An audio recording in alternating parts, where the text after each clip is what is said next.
Anka, a sem vse povedala, Mistral? Kaj je naslov današnje predstave? Wow, tega nisem povedala.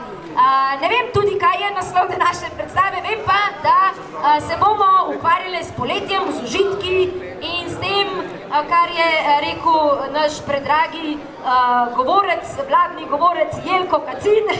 Uživajmo, dokler lahko. Glede na to, da prihajam iz kulturnih krogov oziroma gledaliških, bi si želela, da bi bilo mesto solidarno v smislu, da bi lahko bil prostor tako za neodvisne, samozaposlene in marginalne skupine, da lahko ustvarjajo in kažejo svojo umetnost, da niso obsojeni na neke prostore, ki morda niti niso varnostno primerni, niti niso dovolj blizu ljudem, ki bi lahko si prišli pogledati in se bolj spoznati s kulturami, subkulturami, ki še obstajajo, da bi bil prostor tudi za ustvarjalce, ki niso že ustanove, ki so uveljavljene in že imajo svoj prostor pod zvezdami.